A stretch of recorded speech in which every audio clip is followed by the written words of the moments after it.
आखिरकार इस फ्राइडे को हम सबकी फेवरेट मूवी जोली LLB 3 रिलीज हो चुकी है।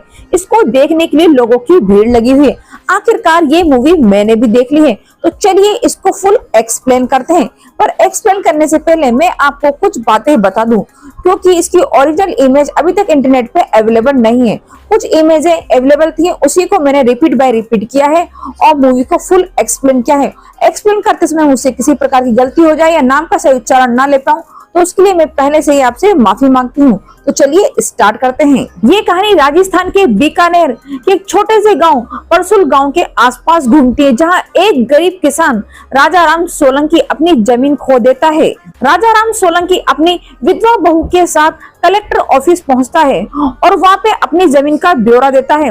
कलेक्टर उसके कागज देखता है और बोलता है कि तुमने इस पे कब्जा कर रखा है। इसी बीच में उसकी बहू बोलती है कि ये कागज धोखे से बनाए गए हैं और नकली हैं। कलेक्टर को गुस्सा आ जाता है और कलेक्टर बोलता है कि तू तेरी मर्यादा भूल गई है, कि तू औरत है, अपने घूंघट मेरे और बाहर निकल। वहाँ का रियल एस्टेट गुंडा और वहाँ का कलेक्टर राजा राम सोलंकी की जमीन को पूरी तरीके से कब्जा बताते हुए खसरा नंबर 333 की जमीन को अपने कब्जे में लेते हुए राजा राम को ये कहते हैं कि तुमने इस जमीन पे कब्जा कर रखा था, आज से जमीन तुम्हारी नहीं है। राजा राम बहुत रोता है, अपनी पगड़ी उतार के सबके सामने रखता है, भीख मांगता है, पर उसकी कोई नहीं सुनता। वो अपनी विधवा बहू के साथ वापस घर आ जाता है। जब उसकी बहू सो जाती है तो वो 4 घड़े उठाता है और निकल जाता है और नदी में जाके कूद जाता है। घड़ों में जैसे से पानी भरने लगता है, राजा राम आखिरकार डूब जाता है, यानी कि वो आत्महत्या कर लेता है। जब वो डूब रहा होता है तो उसके हाथ के ऊपर एक नाम को दिखाया जाता है, जिसके ऊपर लिखा था जानकी। फिर हमें सीधे दिल्ली की कोर्ट दिखाई जाती है, जहाँ पे जज साहिबा एक केस का फैसला कर रही हैं और वहीं पे खिड़की से अक्षय कुमार यानी जोली LLB 2 आता है और बोलता है कि मैडम मैं यहाँ से आ जाऊं, अगर मैं उधर से आऊंगा गेट से तो मुझे बहुत देर हो जाएगी। जज साहिबा जगदीश मिश्रा यानी जोली LLB 2 को कहते हैं ये कोर्ट का अपमान है, और जगदीश मिश्रा रिक्वेस्ट करते हैं तो वो बोलती है ठीक है खिड़की से आ जाओ, पर एक बार कर रही हूँ दोबारा मत करना। जगदीश मिश्रा बोलता है आप बोले तो मैं अपने साथी को भी ले आऊं, क्योंकि ये बेचारा उधर से आएगा तो टाइम लग जाएगा। तो वो बोलती है ठीक है। जगदीश मिश्रा कहते हैं काले सांड जल्दी अंदर आ। जगदीश मिश्रा इस केस के वकील हैं। यहाँ पे एक 80 साल के बूढ़े से एक जवान महिला ने शादी कर ली है और 80 साल के आदमी को 4 दिन बाद पता पड़ता है कि वो लड़की नहीं लड़का है। उस बूढ़े का वकील कहता है कि इसको कड़ी से कड़ी सजा दी जाए और अभी जेल भेज दिया जाए। आखिरकार में जज साहिबा उनकी बात मानते हुए उसको जेल में डालने की अनुमति देती हैं। पर इसी बीच में जगदीश मिश्रा कहता है कि जज साहिबा आप इसे कौन सी जेल में डालने वाली हैं? जज साहिबा कंफ्यूज हो जाती हैं। जगदीश मिश्रा एक्सप्लेन करता है अगर ये औरत के भेष में आदमी निकला और आपने अगर इसे औरतों की जेल में डाल दिया तो वहाँ की औरतों की रक्षा कौन करेगा? और अगर ये सही में औरत निकली और आपने इसको आदमियों की जेल में डाल दिया तो फिर इसकी रक्षा कौन करेगा? जज साहिबा बहुत ज्यादा कंफ्यूज हो जाती हैं और उसको बेल दे देती हैं। बेल देते ही जगदीश मिश्रा जोर से चिल्लाता है और मजा आ गया, और पास खड़ा वकील बोलता है कि ये आप गलत कर रही हैं, ये आदमी है। जगदीश मिश्रा कहता है कि मैं अभी इसकी साड़ी खोलता हूँ, पता पड़ जाएगा। जज साहिबा कहती है ऐसा कुछ नहीं होगा, इसका मेडिकल रिपोर्ट होगा और 3 दिन बाद ही हम इसके बारे में बात करेंगे। इसके बाद हमें जगदीश मिश्रा सीधे टॉयलेट में नजर आते हैं और उनका जो कलीग था वो भी टॉयलेट में नजर आता है और जो लेडीज थी वो भी जेंट्स टॉयलेट में टॉयलेट करती हुई नजर आती हैं। जगदीश मिश्रा उसको घूर रहा था। जगदीश मिश्रा उससे कहता है कि मैं कंफर्म करना चाह रहा था कि तुम आदमी हो कि औरत। वो लड़का अपना गेटअप उतारता है और आदमी की कॉस्ट्यूम में आ जाता है। वो उससे बोलता है अपनी फीस से मतलब रखो, मेरा यही काम है बूढ़े लोगों को फंसाना और उनकी जायदाद को हथियाना। ये तो इस बार इसको पता पड़ गया है, नहीं तो इसको मरने के बाद पूरी जायदाद मेरे नाम हो जाती। जगदीश मिश्रा का कलीग उससे कहता है कि ये करना तुम्हें शोभा नहीं देता, तो वो आदमी गुस्से से उसकी तरफ देखता है। तो जगदीश मिश्रा बीच में बोलता है तुम करते रहो भाई और मैं तुम्हें बेल दिलाता रहूंगा, बस तुम मेरी फीस तैयार रखना। वो बोलता है चलो मेरी 5000 रुपए फीस दे दो, और वो उसको 5000 रुपए फीस देता है और वो वहां से चला जाता है। फिर हमें कोर्ट का दूसरा सीन दिखाया जाता है, जिसके अंदर जगदीश त्यागी अपनी बाइक को धक्का मारते हुए आ रहे हैं, यानी जोली नंबर 1 अरशद वारसी अपने कलीग के साथ। उनका कलीग उनसे कहता है कि कभी तो 20 रुपए से ज्यादा का ऊपर का पेट्रोल डला लिया करो, हर बार तुम्हारी बाइक को धक्का मारना पड़ता है। तो जगदीश त्यागी उससे कहते हैं ज्यादा बकड़ बकड़ मत कर, अपना क्लाइंट देख कहाँ पे है। तो उनको क्लाइंट के ऊपर नजर पड़ती है और वो भगते हुए क्लाइंट के पास जाते हैं और क्लाइंट से कहते हैं कि मुझे देर हो गई, चलो मैं तुम्हारी बेल करा देता हूँ। ये बात सुन के क्लाइंट जगदीश त्यागी की तरफ गुस्से से देखता है, बोलता है कि मेरी बेल हो चुकी है। पर जगदीश त्यागी कहता है कि ये बात तो गलत है, तुमने हमसे वादा किया था और तुमने बेल कहीं और करा ली, मुझे नहीं पता, फीस पूरी लगेगी। ये वही क्लाइंट है जो औरत बन के आदमी के भेष में सबसे शादी करता है, जिसका जगदीश मिश्रा ने अभी अभी बेल कराया था। तो जगदीश त्यागी उससे कहता है कि मुझे नहीं पता। तो वो कहता है मैंने जॉली से बात की थी और जॉली से ही बेल कराई है। यानी जगदीश त्यागी समझ जाता है कि उन्होंने बेल किससे कराई है। वो डंडा उठाता है और जगदीश मिश्रा के ऑफिस की तरफ जाता है, जहां पे जगदीश मिश्रा अपने कलीग के साथ पैसे बांट रहा है। जगदीश मिश्रा अपने कलीग से कहता है तू ऐसे ही मोटे मोटे क्लाइंट लाए जा और मुझसे पैसे लिए जा, इस बार तो 5,000 की कमाई हो गई। वो पैसे गिनता जाता है और उसमें से एक 500 का नोट उसको देता है। तभी जगदीश त्यागी वहां पहुंच जाता है और बोलता है कि तेरा पूरा का पूरा ऑफिस तोड़ दूंगा। तो जगदीश मिश्रा कहता है भाई बहुत मेहनत से बनाए, डंडा दूर रख। जगदीश त्यागी को गुस्सा आ जाता है, वो कहता है क्लाइंट चोर, तूने मेरे पैसों से ही ये ऑफिस बनाया है, मैं सब तोड़ दूंगा, ये कांच भी मेरा है। तो जगदीश मिश्रा कहता है ज्यादा बकड़ बकड़ मत खा। दोनों में मुंह जबानी होती है, दोनों एक दूसरे को गाली गलौज करते हैं, एक दूसरे का मार पिटाई करने लगते हैं। सीनियर वकील वहां पहुंच जाते हैं, जगदीश मिश्रा से कहते हैं अगर हमारी बात नहीं मानी तो हम तुम्हारी शर्त कैंसिल कर देंगे। जगदीश मिश्रा चुप हो जाता है। सीनियर वकील कहते हैं तुमने इसका क्लाइंट हत्याया है, इसलिए दोनों बराबर बराबर पैसे बांट लो। तो जगदीश मिश्रा कहता है उसने मुझे मात्र 2,000 रुपए दिए थे। जगदीश त्यागी कहता है ये झूठ बोल रहा है, 5,000 की बात हुई थी, 2,500 लिए बिना नहीं जाऊंगा। जगदीश मिश्रा बड़ी मुश्किल से 500 के नोट निकालता है। वो बोलता है कि ये लो। जगदीश मिश्रा कहता है कि इतने ही दिए थे। जगदीश त्यागी कहता है कि अभी भी ये 2,000 है, 500 कम है। तो 500 रुपए जगदीश मिश्रा अपने कलीग की जेब से निकालता है और बोलता है ये ले पकड़ और जा यहाँ से, ज्यादा बोलेगा तो पेल के रख दूंगा साले तुझे। दोनों जोली में फिर बहस हो जाती है, दोनों एक दूसरे को कुत्ते की तरह मारने लगते हैं। बीच में सीनियर वकील चिल्ला के पड़ता है अगर दोनों चुप नहीं हुए तो दोनों के साथ कैंसिल कर दूंगा, तू अंदर जा तू बाहर जा। दोनों को छुड़ा के आपस में सब तरफ शांति बनाते हैं। अब सीन चेंज होता है। एनजीओ की महिला जगदीश त्यागी के पास आती है और उनसे बोलती है कि यार तुम हमारा केस क्यों नहीं लड़ते।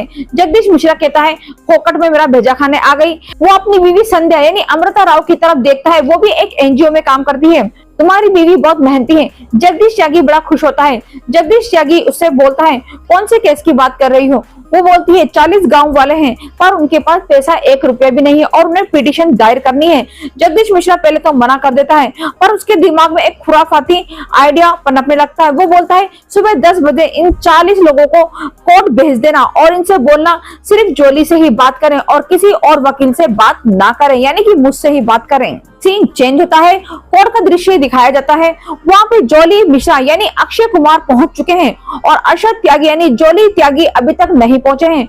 वो 40 लोगों को देखते हैं और बोलते हैं कि आप जोली हैं। वो बोलता है कि हाँ हम 40 लोगों की पिटीशन दायर करनी है। वो बड़ा खुश हो जाता है, बोलता है 40 लोग, सुबह सुबह 40 क्लाइंट मिल गए। वो अपने कलीग को फोन करता है और बोलता है काले भैंसे कहाँ पे। वो बोलता है कि मैं क्लाइंट ढूंढ रहा हूँ। वो बोलता है क्लाइंट ढूंढना बंद कर, 40 क्लाइंट आए हैं, जल्दी से आजा, टाइपिस्ट लेके आजा और कुछ स्टाम्प लेके आजा। वो ऐसा ही करता है और उन 40 गांव वालों को जोली यानी जगदीश मिश्रा चाय पिलाता है, समोसे खिलाता है, क्योंकि उसको लग रहा था कि आज तो बहुत मोटी कमाई होगी। वो सारा काम करने के बाद उन लोगों से बोलता है तुम्हारा काम हो गया, 3 महीने बाद तुम्हारी पिटीशन दायर हो जाएगी और तुम्हें फैसला मिल जाएगा। वो बोलता है हर क्लाइंट 500 रुपए दो और जाओ, बाद में आना। तो गांव वाले बोलते हैं हमारे पास तो पैसे ही कोई ना। जगदीश मिश्रा कहता है पैसे कोई ना, फिर काम क्यों कराया। वो बोलते हैं कि सबने कहा था कि जोली पैसे नहीं लेता। वो समझ जाता है कि ये अरशद वारसी की चाल है। वो कहता है 200 रुपए दे दो, 100 रुपए दे दो, 500 की नई जगह तो 400 दे दो। वो भिखारियों की तरह पैसे मांगता है पर उनके पास पैसे नहीं थे। फिर बीच में से एक गांव वाला बोलता है कि माँ के थाई पैसे हैं। तो जगदीश मिश्रा कहता है कि देखा उसके पास पैसे हैं। वो उसके पास आता है और उसका 1 रुपया पकड़ा देता है। इसी तरीके से 40 क्लाइंट उसके हाथ में कोई गाजर पकड़ाता है, कोई गन्ना और कोई सब्जी, कोई फूल गोभी, कोई चूसा हुआ गन्ना, कोई 2 रुपए, कोई 1 रुपए, ऐसे कर उसके पास 350 रुपए और कुछ सब्जियां इकट्ठी हो जाती हैं। जगदीश मिश्रा अपना सिर पकड़ के बैठ जाता है और उसके कलीग बोलता है कि सब कुछ जोड़ने के बाद भी 350 रुपए से ज्यादा कुछ नहीं हो रहा, 4-5 केले हैं, थोड़ी बहुत सब्जियां हैं, पर इससे कुछ नहीं होने वाला। और थोड़ी ही देर में वहां पे जगदीश त्यागी पहुंचता है हंसते हुए। अक्षय कुमार बड़े गुस्से में उसकी तरफ गाजर फेंकता है। जगदीश त्यागी बोलता है, और बोल क्लाइंट चोर, अब करेगा चोरी। जगदीश त्यागी वहां से नाचता हुआ अपनी सीट की तरफ बढ़ता है। वहां पे एक गरीब महिला बैठी हुई है जिसका नाम है जानकी। वो जानकी को देख के समझ जाता है कि इस औरत के पास पैसे नहीं होंगे और मुझे इसका केस लड़ना पड़ेगा फ्री में। तो वो उसको जगदीश यानी जगदीश मिश्रा के पास भेज देती है, यानी जॉली 2 के पास। और जब जॉली 2 के पास वो पहुंचती है तो जगदीश मिश्रा हाथ जोड़ के बोलता है, माता जी मेरे पास से चली जाओ, मेरे पास बहुत काम है, मेरे पास टाइम नहीं है। वो हाथ जोड़ता है, रिक्वेस्ट करता है। वहां और भी वकील खड़े थे। जगदीश मिश्रा कैसे न कैसे करके जानकी को भेज देता है। वकील उसको देखते रहते हैं। जगदीश मिश्रा बोलता है, अबे सालो तुम जाओगे कि तुम्हारे सामने मुझे करूं तब जाओगे, जाओ यहाँ से साले कुत्ते कहीं के। और फिर सीन चेंज हो जाता है। सीधे हमें जगदीश त्यागी का घर दिखाई देता है और उसकी बीवी संध्या यानी अमृता राव दिखाई देती है और उसकी बेटी रमा दिखाई देती है। संध्या उससे पूछती है, क्या तुम्हें जानकी अम्मा मिली थी? जगदीश त्यागी कहता है, कोई जानकी अम्मा मिली होती और तुम्हारे द्वारा भेजा हुआ क्लाइंट होता तो मैं तुम्हें फोन करता ना। वो कहती है, चलो कोई बात नहीं। वो बोलती है, बारिश आ रही है, बाहर से कपड़े ले आओ। वो जैसे ही बाहर कपड़े लेने जाता है तो जानकी अम्मा उसके घर के बाहर बैठी थी एक बकरी लिए। वो जानकी अम्मा को इग्नोर करते हुए घर में घुस जाता है। दोबारा देखता है तो वहां पे जगदीश मिश्रा डांस करता हुआ दिखाई देता है छाते में। यानी कि जगदीश त्यागी सब समझ चुका था कि ये सब कुछ जगदीश मिश्रा कर रहा है। और यहीं से शुरू होती है फिल्म की असली कहानी। जगदीश त्यागी जानकी अम्मा की पूरी बात सुनता है और पिटीशन दायर करता है। और वहीं पे जगदीश मिश्रा को हरि केतान अपनी तरफ से वकील की तरह खड़ा करता है। बेचारा जगदीश त्यागी यानी जॉली नंबर 1 जगदीश मिश्रा यानी जॉली 2 के सामने कुछ नहीं कर पाता। वो अपने दाव पेच खेलता है और जानकी अम्मा का केस झूठा बता के इस पिटीशन को बुरी तरीके से हरवा के यानी कि हरि भाई खेतान के हिस्से में पूरी जीत दिला देता है। और जानकी अम्मा बुरी तरीके से हार जाती है और जज साहब इस केस को बंद करने का ऑर्डर दे देते हैं। जानकी अम्मा बड़ी गहराई से जगदीश मिश्रा को देखती ही रहती है। सीन चेंज होता है। सीधे हमें हरि भाई खेतान का घर दिखाई देता है। घर बड़ा ही शानदार है, आलीशान है, जहाँ पे एक बहुत बड़ी पार्टी हो रही है। जगदीश मिश्रा अपने पास खड़े हुए आदमी से बोलता है कि यार मैंने तो कभी ऐसा होटल देखा ही नहीं। तो वो आदमी कहता है, ये होटल नहीं है, हरि खेतान का घर है। वो कहता है, इतना बड़ा घर। और फिर थोड़ी ही देर में हरि भाई खेतान की एंट्री होती है। सब उसके पैर छू रहे हैं, आसपास उनसे घूम रहे हैं। जगदीश मिश्रा उस आदमी से कहता है कि मेरी हरि भाई से पहचान करा दो। तो वो आदमी कहता है, अपनी औकात में रहो, मेरा नाम याद करने में उन्हें 1 साल लगा और मुझे पहचानने में उन्हें 2 साल लगे, तो वो तुम्हें कैसे पहचान देंगे। पर हरि भाई खेतान जैसे ही आते हैं तो वो बोलते हैं, तुम आओ। तो वो बोलता है, मैं। वो बोलता है, नहीं, जॉली यानी जगदीश मिश्रा मेरे पास आओ। जगदीश मिश्रा बड़े उत्साहित होकर उसके पास पहुंचता है। बोलता है, आपको मेरा नाम याद है? वो बोलता है, तुम्हारा नाम कौन भूल सकता है, तुमने हमें इतनी बड़ी जीत कराई है। जगदीश मिश्रा से थोड़ी देर बात करता है। जगदीश मिश्रा कहता है कि मेरा एक चेक क्लियर कर दीजिए। मैंने उनसे कहा, वो मेरा चेक क्लियर नहीं कर रहे। हरि भाई खेतान उनसे कहते हैं, चेक कितने का है? तो वो बोलता है 25 की जगह उसको 50,000 बताता है। और हरि भाई खेतान किसी को बुलाते हैं और उसे 50,000 का चेक दे देते हैं और उसे परमानेंट अपने पास रख लेते हैं पर डे 50,000 रुपए पे। जगदीश मिश्रा हरि भाई खेतान से कहता है, 50,000 में क्या होगा, बच्चे की पढ़ाई है, बीवी का खर्चा है। तो जगदीश मिश्रा उससे बोलता है कि 50,000 में कुछ नहीं होने वाला। हरि भाई खेतान कहता है, 50,000 रुपए महीना नहीं, 50,000 रुपए पर डे। जगदीश मिश्रा कहता है कि 50,000 रुपए पर डे यानी कि मुझे इतने पैसे रोज मिलेंगे? वो कहता है, हाँ। वो बोलता है, मुझे करना क्या होगा? तो खेतान भाई उसे कहते हैं, जो आज क्या है वही तुम्हें रोज करना है, यानी कि हमारी इज्जत की देखभाल। जगदीश मिश्रा उसके पैर छूता है और अपने घर के लिए निकल जाता है। और अपने घर जाते समय उसको अपने घर के बाहर जानकी अम्मा बैठी हुई दिखाई देती है और उसकी बीवी दिखाई देती है। जगदीश मिश्रा जानकी अम्मा से बोलता है, मेरे घर पे क्यों बैठी हो, जाओ अम्मा यहाँ पे। उसकी बीवी कहती है कि अगर आपके पास पैसे नहीं है तो मैं आपकी टिकट करा देती हूँ, आप अपने गाँव जाओ, आपके घर वाले आपका इंतजार कर रहे होंगे। जानकी अम्मा कहती है, मेरा घर में कोई नहीं, सब मर गए।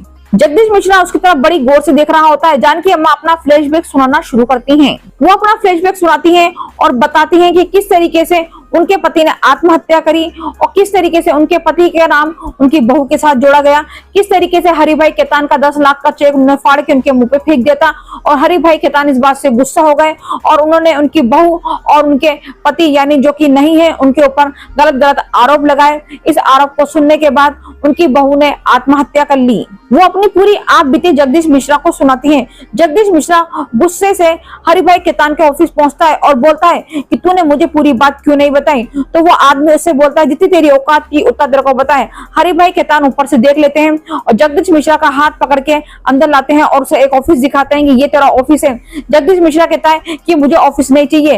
वो बोलता है कितने पैसे चाहिए, वो चेक मंगाता है और बोलता है बोल कितने पैसे चाहिए, तू बस मेरा काम कर। और जगदीश मिश्रा का ईमान जाग चुका था। वो कहता है अब मैं जानकी अम्मा के साथ हूँ और तुझे तेरी औकात याद दिला के रहूंगा। मिश्रा इस बात को अच्छी तरीके से समझ जाता है कि ये केस सीधा नहीं है, बहुत ज्यादा उलझा हुआ है। इसमें फर्जी गवाह, लोकल ऑफिसर, बिल्डर सबकी मिली भगत है। मिश्रा को महसूस होता है कि वो बहुत बड़ा गुनाह करने जा रहा था पर वो गुनाह करने से बच गया। वो सीधे रेलवे स्टेशन पहुंचता है और जानकी अम्मा से माफी मांगता है पर वहां पे जोली वन यानी जगदीश त्यागी भी था और वो अम्मा के पास जाने से उसे मना करता है। पर अम्मा खुद आ जाती है और बोलती है मुझे एक जोली नहीं, मुझे दोनों जोली चाहिए, तभी ये केस सुलझेगा और तुम दोनों को हाथ मिलाना होगा। पर दोनों ही कोर्ट में आमने सामने खड़े होते हैं और शुरुआती तौर पे दोनों में अहंकार, दिखावटीपना, लड़ाई झगड़े, कमजोर एक दूसरे को गालियां बकना चलती रहती है। और दोनों की पत्नियां और जानकी अम्मा की जिद उन दोनों को आपस में मिला ही देती है। पर खेतान भाई कम नहीं था। खेतान अपने प्रभाव और पैसे से गवाह बनाता है,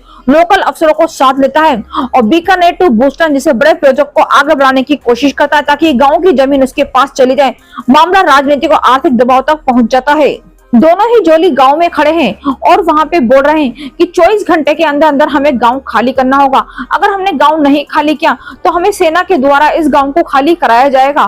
पर दोनों जोली बोलते हैं कि तुम्हें गांव खाली नहीं करना। इसी दौरान वहां का कलेक्टर और पूरी मिलिट्री सेना पहुंच जाती है।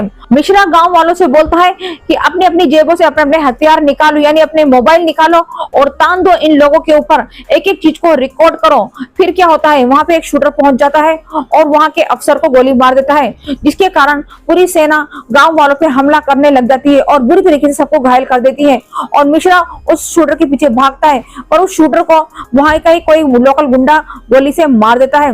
मिश्रा वापस गांव पहुंचता है, सब बहुत बुरी तरीके से घायल थे, सबको अस्पताल पहुंचाता है और त्यागी को अपने साथ बिठा के अस्पताल लेके जाता है और कोर्ट की सारी भागदौड़ यानी जानकी अम्मा का केस खुद संभालता है। खेतान भाई एक नए वकील को खड़ा करता है यानी राम कपूर। राम कपूर सीनियर वकील है, काफी पढ़ा लिखा है। वो पूरे केस को बुरी तरीके से घुमा देता है और हर कोई उसकी बातों को कायल हो जाता है। पर मिश्रा अब हार नहीं मानने वाला था, सबूत और सच का खुलासा करने लगता है। कोर्ट में धीरे धीरे असल सच्चाई सामने आती है, फर्जी गवाहों की पोल खुलती है, कुछ पुलिस ऑफिसर कुछ सच्चाई सामने आती है। मिश्रा त्यागी मिलकर बड़े पैमाने सबूत पेश करता है। मिश्रा का जोश आखिरकार एंड तक सच्चाई को सामने ले ही आता है। जगदीश मिश्रा वहां पे घायल जगदीश त्यागी को भी लेके आता है और बोलता है कि ये मेरे से सीनियर है, अब आगे की बहस ये करेगा। और जगदीश त्यागी भावनापूर्ण एक ऐसा भाषण देता है जिससे अमीरों की सत्ता बुरी तरीके से हिल जाती है और गरीबों की हकीकत सबके सामने आती है। आखिरकार जज साहब को भी गुस्सा आ ही जाता है और खेतान भाई को वो भी उल्टा सिल्टा बोल देते हैं। खेतान भाई जज साहब से बोलता है कि तेरे जैसे तो मेरे नौकर भी नहीं होंगे, तो मोटा भद्दा गंदा आदमी। जज साहब को गुस्सा आ जाता है। जज साहब बोलता है मेरे हाथ में ताजमहल है, अब ज्यादा बोलेगा तेरा सिर फोड़ दूंगा, आज तक किसी पे फेंका नहीं और तूने अब ज्यादा बकड़ बकड़ की तो इससे तेरा सिर फोड़ दूंगा। और उसके पास दो पुलिस वाले खड़े कर आता है और बोलता है अगर ये कुछ भी बोले तो इसे सीधे जेल ले जाओ, ये चाहे कितने ही पैसे वाला हो, आज फ्राइडे सीधे सोमवार को की जेल होगी, चाहे ये कितना भी अमीर हो। तो खेतान भाई चुपचाप बैठ जाता है। आखिरकार जगदीश त्यागी अदालत के सामने सच्चाई पेश कर ही देता है और अदालत राजा राम गांव वालों के पक्ष में फैसला देती है। खेतान की योजना रुकाती है, गांव को एक तरह का बचाव मिल जाता है और जानकी और उसका परिवार और पूरा गांव को न्याय मिलता है। सीधे गांव दिखाते हैं और बीकानेर बोस्टन का जो बोर्ड लगा होता है, महिलाएं उसे खींचती हैं और जमीन पे गिरा के फेंक देती हैं। दोनों जोलियों को माला पहनाई जाती है और राजा राम के पुतले को भी माला पहनाई जाती है। अक्षय कुमार एक किसान का हाथ पकड़ता है और दोनों जोली किसानों के हाथ पकड़ के जोर जोर से नारे लगाते हैं, जय जवान जय किसान। ऐसे नारे पूरे गांव में गूंजते हैं और सब तरफ खुशहाली दौड़ पड़ती है और सब तरफ गुलाल उड़ती है और पिक्चर दी एंड हो जाती है। 3 घंटे या 3.5 घंटे की ये फिल्म है और मैंने इसे बहुत कम समय में एक्सप्लेन कर दिया है। पूरी कोशिश की है कि हर पहलू को आपके सामने अच्छी तरीके से डिटेल से रख सकूं, पर कहीं कहीं पे मिस्टेक हो जाती है, उसके लिए मैं आप सबसे माफी मांगती हूँ। अगर आप लोगों का मेरा ये एक्सप्लेन पसंद है तो मुझे कमेंट्स में प्रोत्साहन के लिए यार एक हार्ट तो दे ही देना। फिर भी अगर आप लोगों को मेरा एक्सप्लेन करना पसंद नहीं आए तो यार दिल से सॉरी, मैं पूरी कोशिश करूंगी और भी अच्छी तरीके से एक्सप्लेन करने के लिए। तब तक के लिए बाय।